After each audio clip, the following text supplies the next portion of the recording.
peluh-peluh saya. Kenapalah panas sangat hari ni ya? Sedapnya roti ni cikgu suka. Bau apa tu? Cikgu! Sedapnya. Irfan dah bawa makan dulu cikgu ni. Wah, silakan, Irfan ni pun satulah. Saya tengah panas ni. Saya nak air sejuk. Ini rezeki juga cikgu.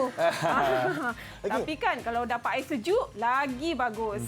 Lagi sedap kalau ada orang tolong buatkan. Saya kena buatkan. Tak ada masalah untuk cikgu Hanim. Irfan akan buatkan air yang istimewa. Paling sedap di muka bumi.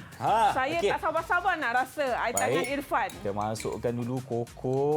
Okey. Nampak tak sedap ni cikgu. Kita minum panas-panas ni. Okey. Lepas tu kita masukkan air. Ada di sini. Okey, kita masukkan dulu air untuk cikgu. Buat banyak-banyak tau Banyak-banyak Irfan. Okey. Lepas tu kita kacau. Okey. Ini memang istimewa ni. Irfan buat untuk cikgu seorang je. Terima kasih banyak tadi. Irfan. Terharunya saya rasa. Okey, dah siap. Silakan. Terima kasih Irfan. Sama. Lah, kenapa jadi macam ni? Kenapa pula cikgu? Apa macam mana tu? Tak, berketul-ketul ni. Macam mana saya nak minum? Saya guna je air yang ada kat sini. Kenapa cikgu?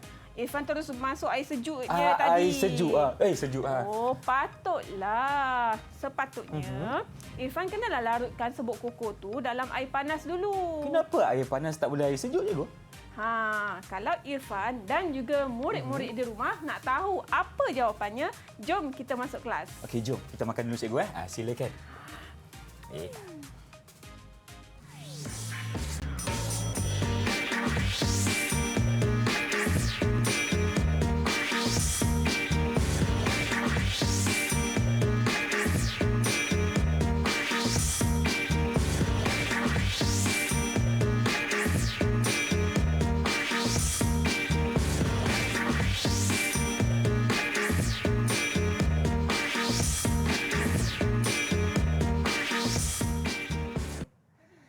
Hello, Assalamualaikum. Salam sejahtera kepada anda semua yang sedang menyaksikan Didik TV KPM. Bersama saya, hos anda, Irfan Syahmi. Saya mendoakan agar rakan-rakan semua dalam keadaan yang baik-baik belaka. Tentunya hari ini kita dalam slot menengah atas untuk mata pelajaran Kimia tingkatan 4. Kalau tadi Irfan ada buat kesalahan lah. Irfan buat air, bancuh air dengan air sejuk. Nampak cikgu pun tak suka. Tadi kita bersama dengan Cikgu Hanim di sini. Assalamualaikum cikgu, apa khabar? Waalaikumsalam Irfan. Khabar baik, Alhamdulillah. Alhamdulillah. Air tadi boleh minum ke tadi? Tak boleh lah Irfan. Sebab air sejuk kita pakai tadi. Ya, betul. Okey, jadi cikgu, untuk segmen yang pertama ni, apa yang kita akan belajar sebenarnya? Okey, baiklah Irfan. Apa yang kita buat tadi sebenarnya ada kaitan yang cukup rapat dengan tajuk yang kita nak bincangkan pada hari ini, iaitu tajuk dalam bab 7 mata pelajaran Kimia tingkatan 4 kadar tindak balas. Baik. Okey. Subtopik yang kita akan bincangkan adalah subtajuk 7.2 iaitu faktor yang mempengaruhi kadar tindak balas, di mana kita akan membincangkan standard pembelajaran 7.2.1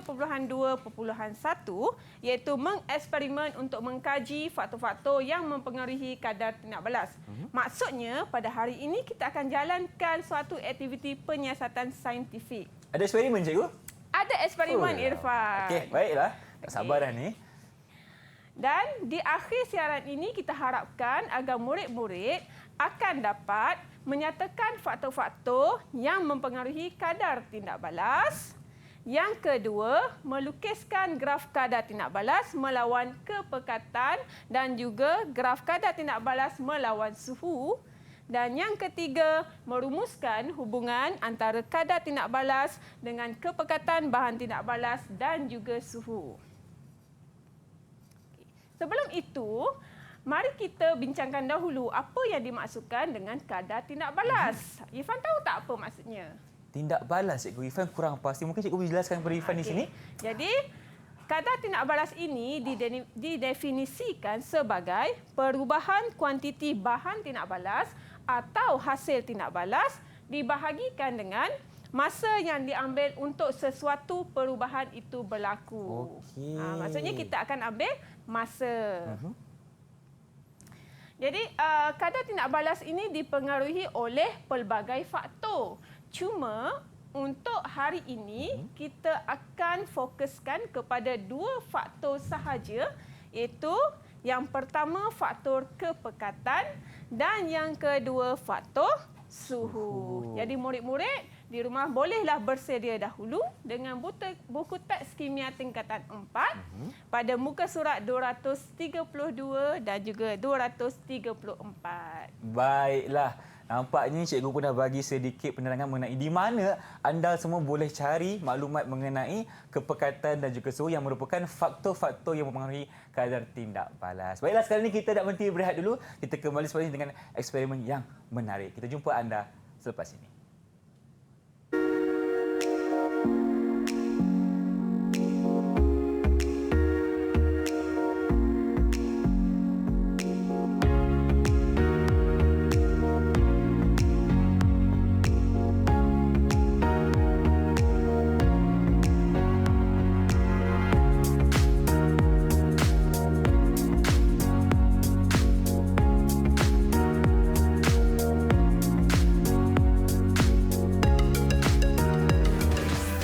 Didik TV KPM.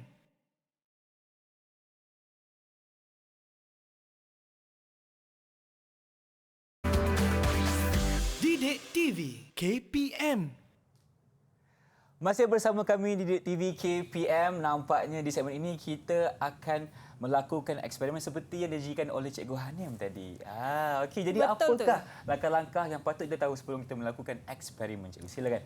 Terima kasih Irfan. Sama. Jadi memandangkan hari ini kita akan jalankan suatu penyiasatan saintifik iaitu aktiviti makmal melibatkan eksperimen. Jadi kita hendaklah mengambil dulu langkah-langkah keselamatan yang bersesuaian. Mula-mula sekali kita perlulah mengenakan kod makmal, Seperti Cikgu Irfan di sini. sarung tangan Kita ada. dan juga kacamata keselamatan. Baik. Jadi untuk pertama kalinya saya akan perkenalkan dahulu bahan dan juga radas yang kita akan gunakan pada hari ini.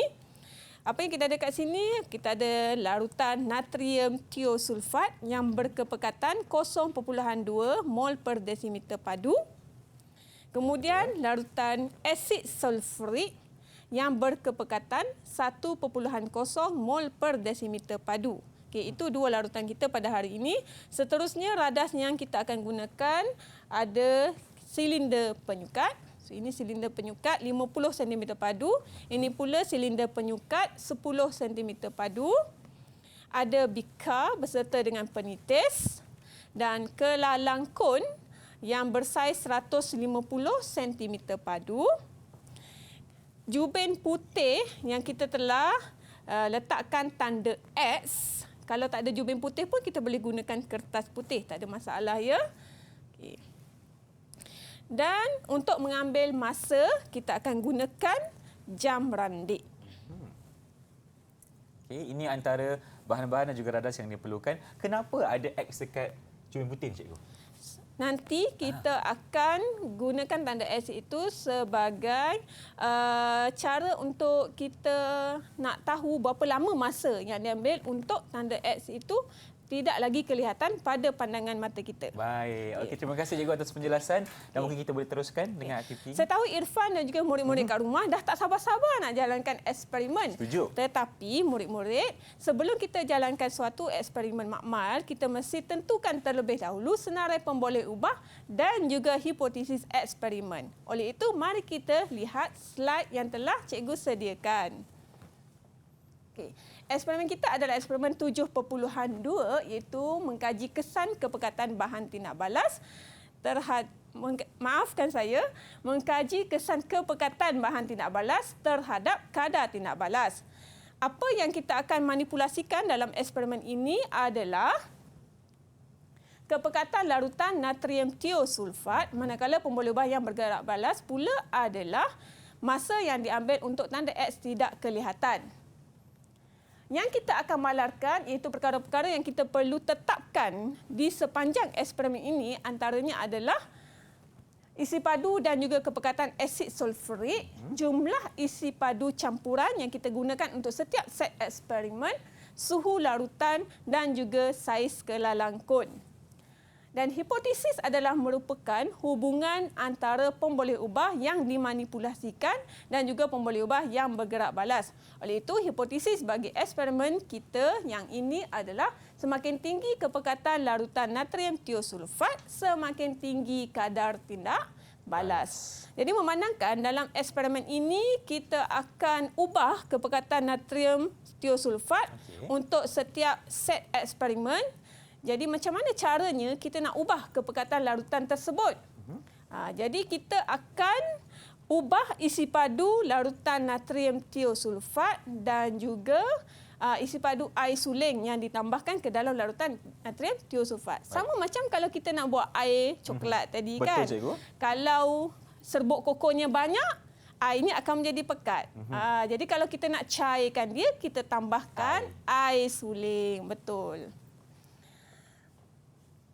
Jadi murid-murid bolehlah merujuk kepada jadual yang terpapar pada slide ini yang menunjukkan isi padu larutan natrium tiosulfat dan juga isi padu air suling yang digunakan untuk setiap set eksperimen. Jadi murid-murid dapat melihat bahawa dari set 1 sehingga set yang kelima, kita kurangkan isi padu larutan natrium tiosulfat, manakala isi padu air suling pula kita akan tambahkan.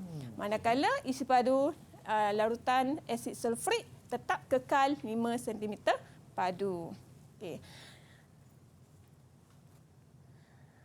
Dan ini adalah rumus yang kita akan gunakan untuk menghitung kepekatan larutan natrium tiosulfat yang kita telah cairkan. Jadi rumusnya adalah M1V1 sama dengan M2V2.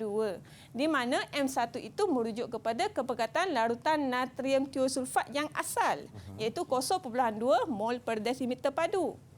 V1 adalah isi padu larutan natrium tiosulfat yang kita guna. Kalau set 1, 40 cm padu. Set 2, 40 cm padu. Dan seterusnya. M2 adalah kepekatan yang terhasil selepas kita cairkan larutan tersebut, dan V2 adalah isi padu campuran bila kita dah tambahkan dengan air suling. Okey. Jadi murid-murid bolehlah bersedia terlebih dahulu dengan jadual keputusan ini. Jadi sambil-sambil kita buat eksperimen, murid-murid bolehlah mencatatkan data yang kita perolehi daripada eksperimen. Baik, jadi tanpa melengahkan masa lagi, saya akan mulakan eksperimen kita pada hari ini. Langkah yang pertama, kita perlu menyukat isi padu larutan natrium tiosulfat sebanyak 45 cm padu. Ini untuk set pertama, cikgu ya? Yes, untuk set yang pertama. Jadi untuk menyukat larutan daripada botol reagent, kita mesti tuang dulu larutan ini ke dalam sebuah bikar yang lain. Kemudian barulah kita masukkan ke dalam sebuah silinder penyukat. So masa kita masukkan larutan tu, kita kena pastikan bahawa aras mata kita berserenjang dengan aras meniskus. Tapi kita tak boleh angkat kita tak boleh angkat silinder penyukat macam ni. Tetapi kita hanya boleh letakkan atas meja sahaja, dan kita perlu rendahkan badan sehingga aras mata berserenjang dengan aras meniskus. Kita nak cuba boleh, cikgu? Maknanya matanya kena sama dengan kita punya bacaan di situ dia. Betul, Irfan. Silinder penyukat tu. Tak boleh angkat macam ni. Kalau tak salah ya? Salah, Irfan. Nanti isi padu tu akan jadi tak tepat. Okey, baik. Dan ia akan mengganggu juga keputusan eksperimen kita. Betul. Kan, cikgu?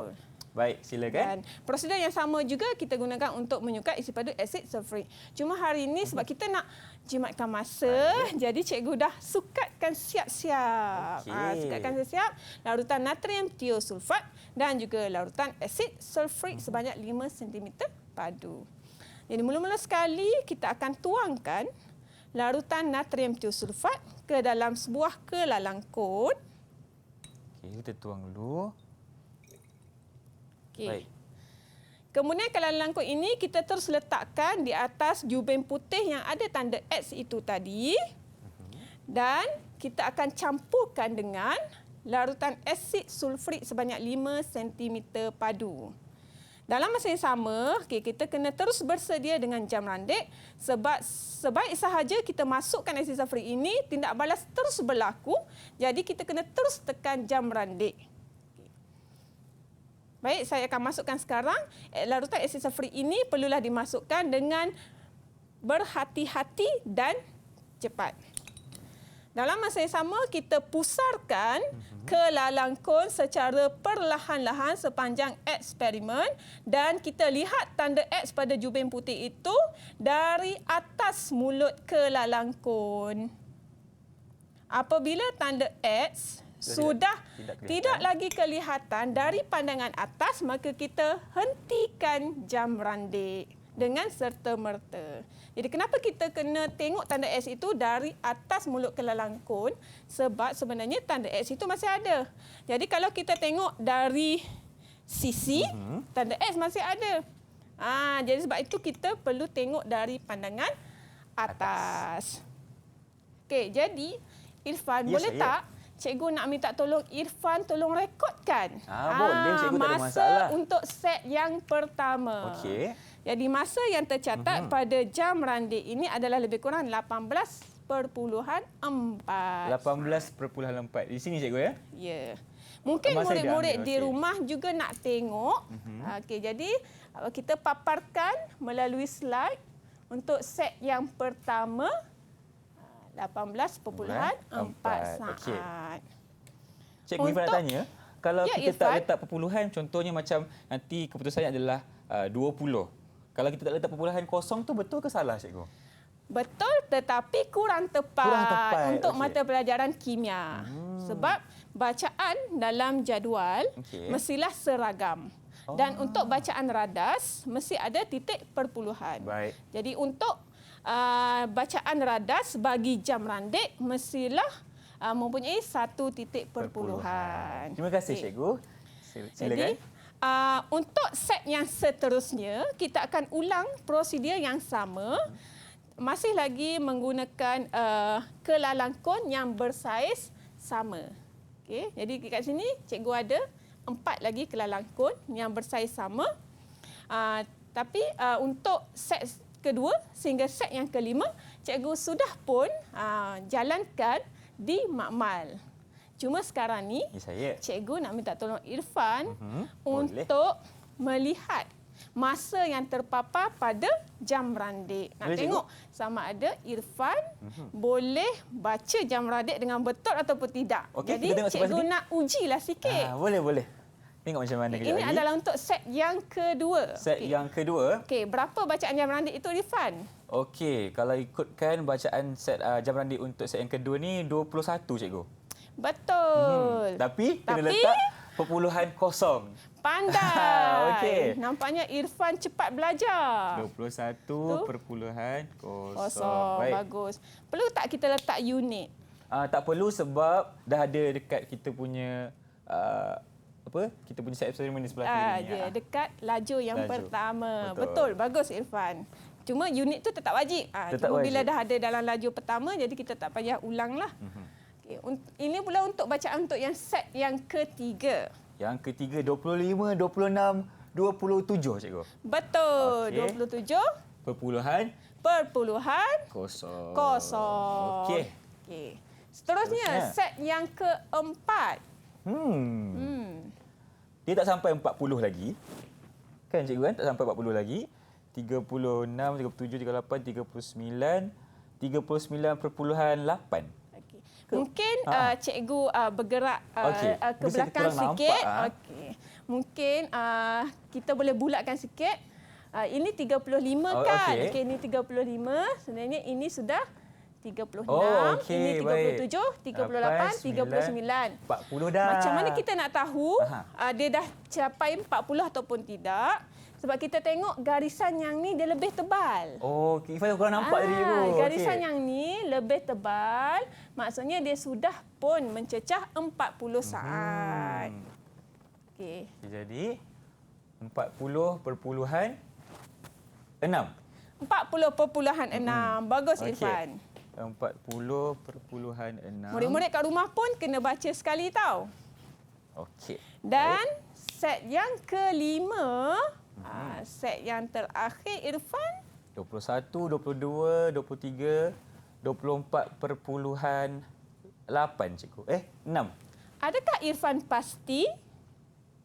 Tak cikgu. Sebab ada pergerakan yang berlaku di dalam bulatan yang kecil tu cikgu. Betul Irfan. Betul, sebabnya kalau kita tengok data tadi, kan masa kan semakin meningkat. Betul. Takkan tiba-tiba set yang kelima, masa itu jatuh semula. Jadi, sebenarnya untuk set yang kelima ni, masanya telah pun melepasi 1 minit. Kita tengok dekat bahagian sini. Oh, okey. Dia sudah melepasi 1 minit. Kalau 1 minit bersamaan dengan berapa saat Irfan? 60 saat. 60 saat. Jadi bacaan di sini kita perlu tambahkan dengan 60 saat. 60. Baik. Pandai. Jadi jawapannya adalah 83.6 cikgu. Baguslah Irfan, tak payah guna kalkulator tak perlu. pun. Kita kira apa yang kita ada je. 83.6. Okey. Seterusnya Irfan, kita akan ubah nilai masa itu tadi kepada 1 per masa. Contohnya set 1 kita dapat 18.4 saat. Betul. Jadi kita akan hitung 1 per masanya dengan cara 1 bahagi 18.4. Oh, okay. Jadi yang ni saya rasa Irfan kena guna kalkulator lah. Nampaknya kena guna jugalah. Okey, untuk sekarang ni. Jadi kita kira yang pertama dulu. 1 bahagi cikgu ya. 1 bahagi 18.4. Okey, dia ada banyak nombor di sini cikgu. Tapi berapa titik peluhan yang perlu Irfan ambil? Biasanya untuk nilai 1 per masa kita akan ambil sehingga 3 titik perpuluhan. Okey. Maknanya di sini 0.054. Okey, baik. Dulu. Kenapa kita kena ubah nilai? Tak apa, Irfan boleh tulis. Okey, baik. Okey, untuk murid-murid di rumah, kenapa kita perlu ubah nilai masa itu kepada 1 per masa? Ini kerana melalui eksperimen ini kita nak menyiasat hubungan antara kepekatan larutan terhadap kadar tindak balas. Jadi kadar tindak balas itu, kalau kita masih ingat lagi definisi yang cikgu kongsikan tadi, kadar tindak balas itu diwakili oleh nilai 1 per masa. Baik. Jadi bila kita tukar masa kepada 1 per masa, kita boleh terus dapat hubungannya terhadap kepekatan larutan itu tadi. Okey, itu penjelasan yang sememangnya patut difahami oleh semua anak murid cikgu ya. Baik, kita teruskan kepada set yang kedua, di mana 1 bahagi dengan 21. Okey. 1 bahagi 21. Kita tengok jawapannya. Okey. 0.048. Kita bundarkan cikgu ya. Betul. Bundarkan okey. kepada 3 tempat perpuluhan. Okey, baik. Kita tulis dulu. Apa kata kita semak, betul tak jawapan yang Irfan bagi? Tengok dulu macam mana. Ini dia. Sama tak Irfan dengan Kalau jawapan ikutkan Irfan? yang pertama dan kedua. Oh, samalah cikgu. Sama. Tapi cikgu dah tunjukkan jawapan dari set 3 sampailah set 5. Tak apa, kita mudahkan kerja Irfan. Okey, Irfan isi dulu cikgu kat sini. Jadi, baik. nilai kepekatan itu pula tadi kita hitung dengan menggunakan rumus yang telah cikgu kongsikan tadi, iaitu M1V1 sama dengan M2V2. Jadi ini adalah keputusan penuh bagi eksperimen 7.2. Seterusnya apa yang kita perlu buat untuk melihat hubungan antara pemboleh ubah dimanipulasi dan juga bergerak balas itu tadi, kita akan plotkan satu graf kadar tindak balas, iaitu 1 per masa itu tadi, melawan kepekatan larutan natrium tiosulfat.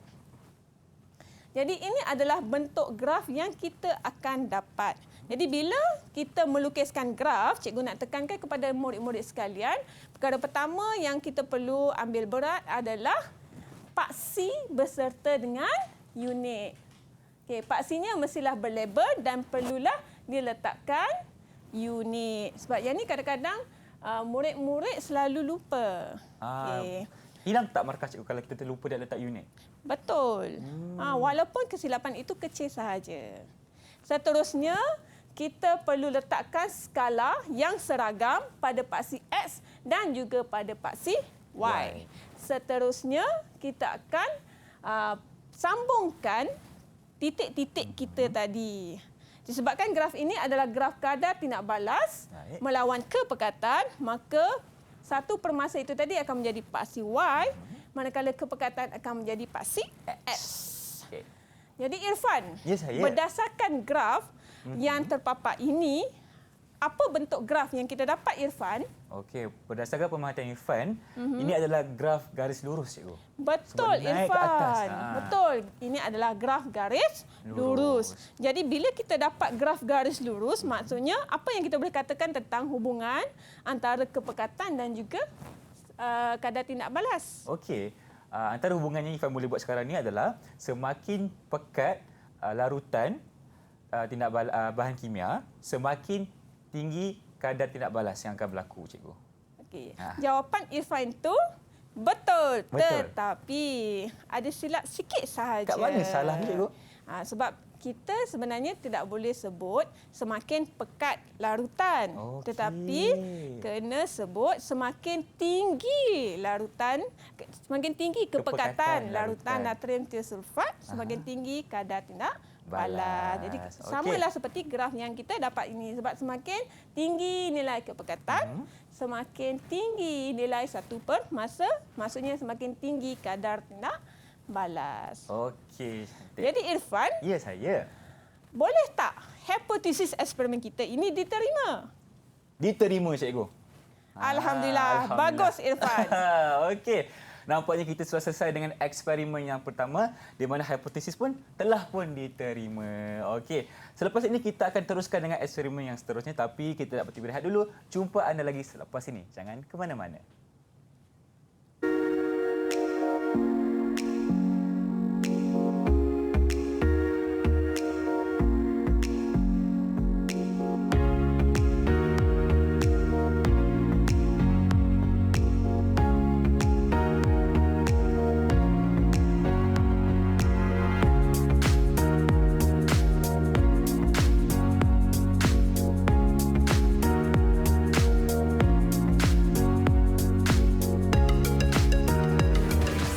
Didik TV KPM.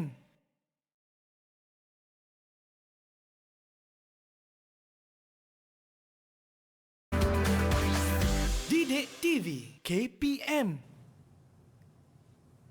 Terima kasih kerana masih bersama kami di Didik TV KPM. Kita akan teruskan dengan eksperimen yang seterusnya. Seperti yang cikgu janjikan kepada kita semua. Jadi cikgu, jom kita mulakan. Baiklah, terima kasih Irfan. Sama. Untuk eksperimen yang seterusnya, kita akan mengkaji pula faktor suhu terhadap kadar tindak balas. Okey. Jadi, bahan-bahan dan juga radas kita masih lagi sama seperti eksperimen sebelum ini.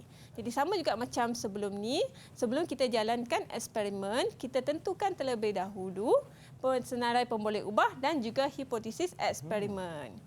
Jadi disebabkan untuk eksperimen 7.3 ini kita nak kaji faktor suhu, maka kita akan jadikan suhu sebagai pemboleh ubah yang dimanipulasikan. Secara lengkapnya, suhu larutan natrium tiosulfat. Ada 5 juga cikgu?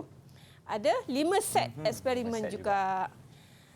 Pemboleh ubah yang bergerak balas masih lagi sama. Kita akan ambil masa untuk tanda X itu tidak kelihatan. Dan yang kita malarkan adalah isi padu dan kepekatan asid sulfurik serta natrium tiosulfat, jumlah isi padu campuran dan juga saiz kelalangkun. Mungkin Irfan dan juga ada murid-murid yang tertanya-tanya, kenapa dari tadi kita mesti malarkan saiz kelalangkun? Betul. Kenapa tak boleh guna saiz yang kelalangkun yang berbeza kan? Jadi kalau Irfan dan murid-murid nak tahu jawapannya, yang tu cikgu akan bagi tahu masa akhir segmen. Kena tengok sampai habis, okey?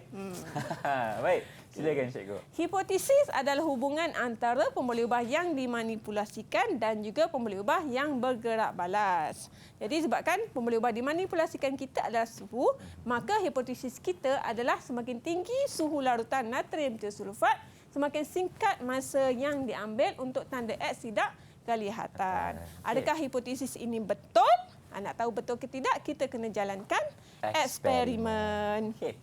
Jadi, eksperimen kita juga ada 5 set untuk yang ni. Jadi kita tetapkan terlebih dahulu suhu larutan natrium sulfat yang kita mahukan untuk setiap set eksperimen. Cuma untuk set yang pertama, kita tinggalkan kosong di situ kerana set yang pertama ni kita jalankan pada suhu bilik. Suhu bilik, okey. Pada suhu bilik. Jadi sama juga macam tadi, mula-mula kita tuangkan dahulu. Kita sukatkan larutan natrium sulfat dengan menggunakan silinder penyukat. Kemudian kita tuangkan ke dalam kelalang kon. Seterusnya kita akan ambil suhu larutan natrium sulfat ini untuk set yang pertama ini. Jadi kita letakkan di atas permukaan meja. Kemudian kita ambil termometer makmal. Okey, ini termometer makmal. Kita celupkan termometer makmal dalam larutan natrium sulfat. Perlu sampai ke dasar ke cikgu? Irfan rasa perlu sampai ke dasar ke tidak? Perlu cikgu. Sebenarnya tidak perlu, Tidak Irfan. perlu. Tidak perlu. Okey. Sebenarnya bila murid-murid cecahkan berbuli termometer ke dasar radas, itu sebenarnya langkah yang tidak tepat. Kita ingat tu, okey. berbuli termometer hanya perlu menyentuh larutan yang kita nak ambil suhu itu tadi, dan kita perlu rendahkan badan supaya mata kita berserenjang dengan paras meniskus merkuri. Jadi untuk set yang pertama ini suhu kita adalah lebih kurang 28 darjah Celsius. Yes, okey. Boleh Irfan tolong catatkan pada Boleh, jadual cikgu. keputusan kita? 28 ya? Betul. Kenapa kalau yang untuk suhu ni tak perlu ada titik puluhan cikgu?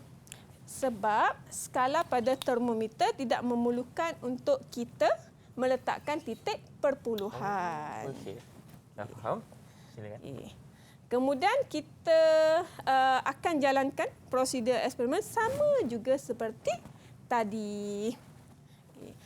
Cuma untuk set yang kedua sehingga set yang kelima, kita kena naikkan suhu, kan? Jadi kita perlu panaskan larutan natrium sulfat itu dengan menggunakan penunu Bunsen. Tapi memandangkan dalam studio ini kita tak boleh jalankan proses pemanasan. Jadi cikgu telah rekodkan video pemanasan itu dalam makmal di sekolah. Apa kata kita lihat video tersebut? Jom kita saksikan sama-sama.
Berikut merupakan video yang telah direkod oleh Cikgu Hanim tentang pembakaran menggunakan pemanasan betul. penunu Bunsen. Okey. Jadi mungkin cikgu boleh ulas sedikit mengenai video tersebut, silakan.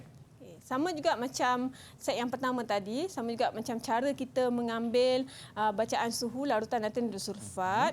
Apabila kita panaskan larutan, sama juga kita perlu celupkan termometer sehingga berbuli termometer mencecah larutan natrium sulfat, tapi berbulinya tidak mencecah dasar. Okey, itu yang pertama. Kemudian bila kita dah panaskan larutan natrium sulfat ni, dia tengah panas kan. Betul. Jadi kita tak bolehlah terus pegang dengan tangan. Sebab itulah saya gunakan kain. Dalam video itu tadi pun telah tunjukkan bahawa gunakan kain untuk memindahkan kelalang kod ini dan letakkan di atas jubin putih bertanda X. Dan prosedur seterusnya sama seperti yang telah dipaparkan dalam video tersebut. Baiklah. Jadi Okey. apa tugas kita sekarang? Aha. Untuk kita merekod masa lah cikgu. Betul. Okey. Irfan pun dah tak sabar-sabar. Mestilah. Sebab dah makin pandai kan ambil masa. Okey. Jadi mari kita lihat keputusan yang telah yang kita dapat berdasarkan 5 set eksperimen itu tadi. Jom kita saksikan. Ini adalah bacaan jam randik untuk set yang pertama. Apa kata Irfan dan Okey. juga murid-murid di rumah? Baca nilai yang terpapar pada jam randik. Baik, Irfan akan tengok H2.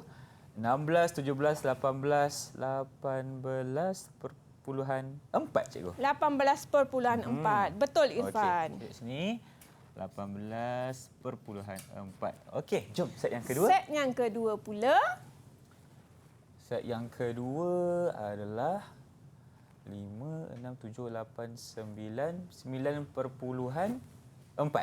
9.4. Betul cikgu? Irfan. Okey, baik. Set yang ketiga, apabila larutan natrium sulfat dipanaskan sehingga suhu 40 darjah Celsius, ini adalah bacaan masa yang kita dapat Iaitu 7.2 cikgu. 7.2. Bagus. Lagi. Set yang keempat pula, suhu 45 darjah Celsius. Bacaannya adalah 5.6. Adakah anda pasti? Saya pasti cikgu. Bagus. Ini saya bagi betul. Okey. Yang terakhir. Dan yang terakhir, jadi bila kita tengok perubahan masa Okey. dari set yang pertama sehingga set yang keempat, apa yang Irfan boleh perhatikan? Masa yang diambil tu makin berkurangan cikgu. Makin berkurangan. Jadi, boleh Irfan ramalkan agak-agaknya berapa masa untuk set yang kelima? Okey, kalau ikut dia punya pattern cikgu, Irfan rasa akan jadi 4 something lah, 4 lebih. Maksudnya masa itu akan jadi makin Berkurang. singkat. Betul. Jadi nampak tak betapa cepatnya eksperimen itu dijalankan. Okey. Baik, jom kita tengok dulu set kelima. Okey, 4.6. 4.6. Okey. Bagus dah Irfan. selesai. Jadi Baik. Irfan juga telah pun menguasai kemahiran untuk meramalkan keputusan. Baik. Seterusnya, kita ubah nilai masa itu tadi kepada 1 per masa. Betul. Ni untuk kita lihat kadar tindak balas cikgu kan? Betul. Jom kita mulakan dengan set yang pertama. 1 bahagi 18.4. Jawapannya adalah 0.054. 0.054. Okey, tulis dulu. 0.054. Baik, jom. Untuk buat set yang dulu. kedua sehingga set yang kelima, Irfan nak kira setiap satu ke atau nak cikgu terus tunjukkan jawapan? Irfan kira lagi satu lah, boleh? Boleh. Okey. Jadi 1 bahagi dengan 9.4. Jawapannya adalah 0.106. Okey. Baik. 0.1 maksud saya. 106. Okey. Baik. Jadi murid-murid, mari kita semak bersama-sama adakah jawapan yang Irfan bagi sebentar tadi itu betul ataupun tidak. Betul tak Irfan? Sama tak? Sama lah cikgu. Cuma tak siap lagi 3 ni lah. Ya, tak apa. Yang 3 lagi tu kita boleh kira kemudian. Baik, tapi kaedahnya sama, jawapannya Betul. pun tepat juga. Kaedahnya sama, semuanya kita tukarkan kepada 1 per masa untuk dapatkan hubungan terhadap kadar tindak balas. Kerana 1 per masa itu mewakili kadar tindak balas. Okey, mungkin Irfan boleh isi dulu cikgu ke semuanya. Boleh? 0.139. Cikgu suka murid yang rajin macam ni. Cikgu suka? Alhamdulillah. Sejuk hati cikgu kan? Baik, yang terakhir adalah 0.217. Okey, Seterusnya, apa kita akan buat Irfan? kita nak tengok graf pula. Betul. Kita perlu plotkan graf kadar tindak balas iaitu 1 per masa melawan suhu larutan natrium tiosulfat. Okey. Dan sama juga macam tadi. Kita dapat bentuk graf macam mana? Yang lurus cikgu. Graf garis Lurus. Okey. Jadi bila graf itu garis lurus, apakah hubungan antara suhu larutan dan juga kadar tindak balas? Baik, semakin tinggi suhu larutan natrium tiosulfat, Tiosulfat. semakin singkat masa yang diambil untuk berlaku tindak balas. Betul, Irfan. Jadi kalau kita gunakan jawapan masa yang diambil untuk tanda X tidak kelihatan, maka nilainya menjadi semakin singkat. Semakin tinggi suhu larutan natrium tiosulfat, semakin singkat masa yang diambil untuk tanda X tidak kelihatan. Okey. Tapi kalau kita tukarkan masa itu kepada kadar tindak balas. Kadar tindak balas dia akan jadi tinggi. Betul. Kalau masa makin singkat masa, tapi kalau kadar tindak balas makin tinggi suhu bahan tindak balas, maka semakin tinggi kadar tindak balas. Okey. Ada apa-apa lagi tak yang Irfan nak tanya tentang graf kita? Untuk graf ini Irfan nak tanya, tak apa ke kalau graf kita macam tergantung dan tak bermula daripada kosong tu, cikgu? Ya, betul. Untuk mata pelajaran kimia sebenarnya tidak wajib untuk graf kita dimulakan dari titik kosong. Yang penting murid-murid mestilah memplotkan semua titik dengan tepat dan boleh menyambungkan ke semua titik dengan betul. Baik. Kalau selesai mengenai graf, bagaimana pula dengan hipotesis kita, cikgu? Jadi, hipotesis kita boleh diterima atau tidak boleh diterima, Irfan? Diterima lagi sekali. Sebab kita punya data yang telah kita dapat ni pun menunjukkan hipotesis yang samalah. Betul, Irfan. Baik, cikgu, terima kasih atas segala penerangan mengenai segmen ini. Kita pun dah selesai. Kita membuat eksperimen mengenai faktor suhu dan juga faktor kepekatan. Okey, sekarang kita berhenti berehat dulu. Jumpa ada lagi selepas ini. Jangan ke mana-mana.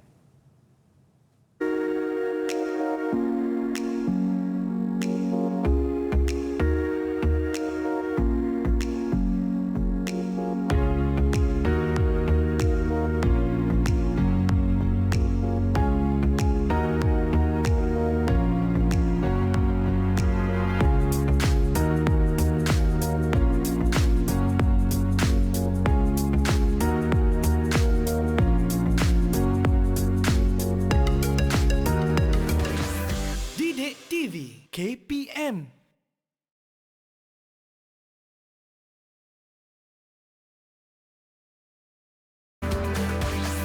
Didik TV KPM.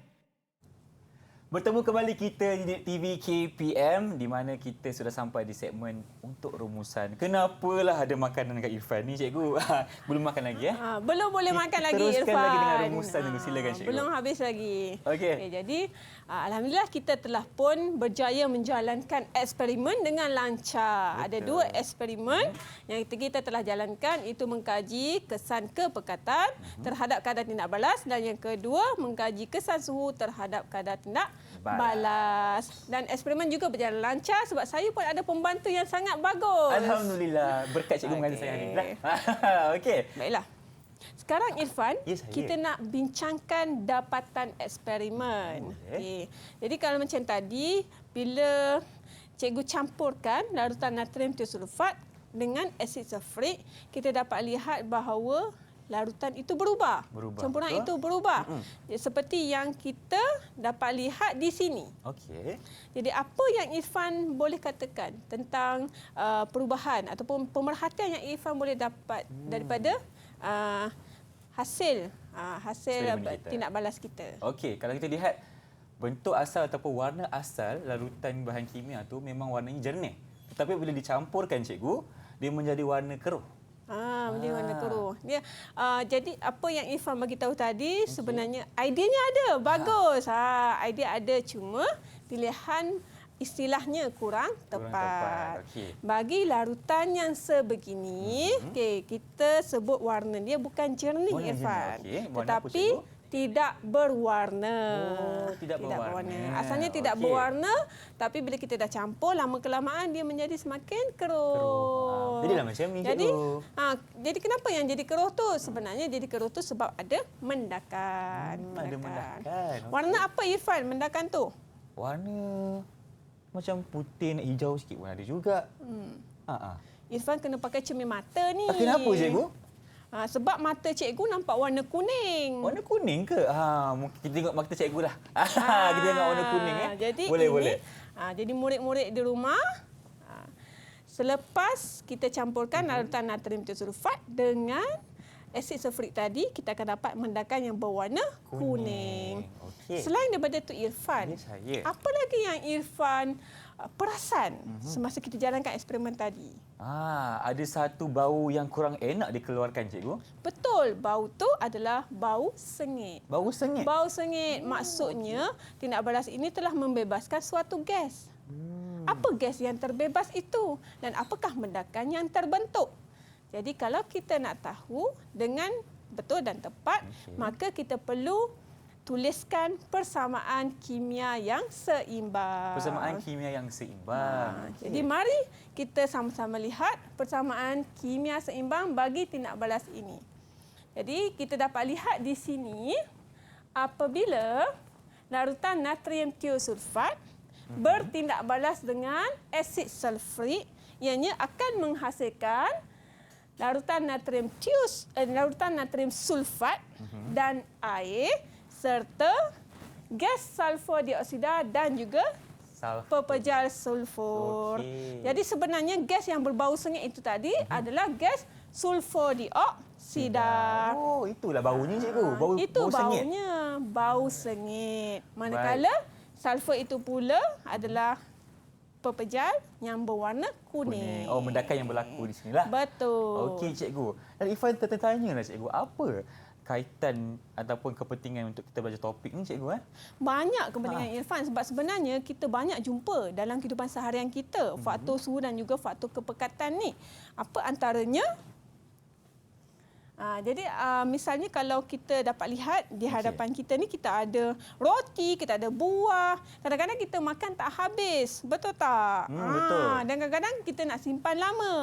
Jadi apa caranya untuk kita pastikan makanan itu boleh disimpan dengan lebih lama dan tidak cepat rosak? Okey, kalau Irfan lah kan, Irfan akan simpan makanan Irfan ataupun buah-buahan di sini dalam peti ais sebab jangka hayatnya akan menjadi lebih lama. Betul. Kenapa kita simpan dalam peti sejuk? Kerana peti sejuk mempunyai suhu yang rendah. Jadi apabila suhu rendah, kadar tindakan bakteria juga akan menjadi rendah.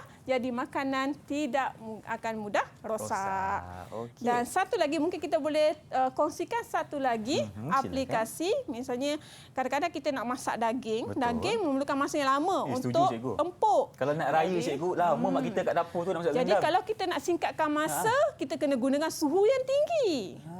Terbalik dengan peti sejuk tadi. So suhu yang tinggi, kita boleh gunakan periuk tekanan. Kerana periuk tekanan akan memasak makanan dengan suhu yang lebih tinggi. Okey, itu untuk suhu, cikgu. Bagaimana pula dengan aplikasi berkaitan dengan kepekatan? Kalau kepekatan, contohnya kalau macam kita nak basuh pakaian. Okey. Kadang-kadang tu pakaian kita ada kotoran yang susah nak ditanggalkan. Jadi kita nak cuci dengan menggunakan sabun. Betul tak? Betul. Jadi kalau rasa-rasanya kalau kita nak kotoran tu cepat tanggal, apa kita kena buat? Banyak lagi sabun kita guna. Banyak lagi sabun kita guna. Maksudnya kita telah meningkatkan kepekatan larutan sabun kita. Baik, cikgu. Terima kasih atas segala penerangan dan ilmu yang dikongsikan kepada kita hari ini. Wow, banyak Irfan belajar, tentunya juga penonton di rumah sana. Okey. Jadi, cikgu, bagaimana atau prestasi Irfan sepanjang 1 jam ini, cikgu? Kalau nak tahu prestasi, apa kata kalau cikgu uji satu kali lagi? Satu kali lagi. Apa Okey, kata? baik. Irfan berikan sekali lagi, Irfan boleh nyatakan sekali lagi Okey. kesimpulan ataupun rumusan daripada hubungan antara kepekatan bahan tindak balas dan juga kadar tindak balas. Okey, baik. Irfan cuba ya, cikgu. Semakin tinggi kepekatan bahan kimia, semakin tinggi kadar tindak balas yang akan berlaku. Betul, bagus Irfan. Nampak ada peningkatan daripada tadi. Sebab tadi Irfan sebut semakin pekat kan. Sekarang betul. Irfan telah pun berjaya menggunakan istilah yang betul, iaitu semakin tinggi kepekatan bahan tindak balas, semakin tinggi kadar tindak balas. Dan satu lagi, macam mana pula dengan faktor suhu terhadap kadar tindak balas? Okey, kalau suhu pula, cikgu, semakin tinggi suhu bahan tindak balas, semakin singkat masa yang diambil untuk kadar tindak balas. Okey, kalau kita nak kaitkan dengan kadar tindak balas? Okey, kalau untuk kadar tindak balas pula, semakin tinggi suhu bahan larutan, okey, semakin tinggi kadar tindak balas. Betul. Okey. Cikgu yakin Irfan pasti akan dapat A+ dalam mata pelajaran kimia. Amin, amin. Nampaknya- Boleh kita ambil balik SPM dah. Nampaknya Irfan telah pun berjaya menguasai kesemua hasil pembelajaran kita pada hari ini. Jadi cikgu harap murid-murid di rumah juga boleh menguasai kesemua hasil pembelajaran kita. Di mana cikgu rakan-rakan kita untuk mendapatkan latihan pengukuhan? Betul.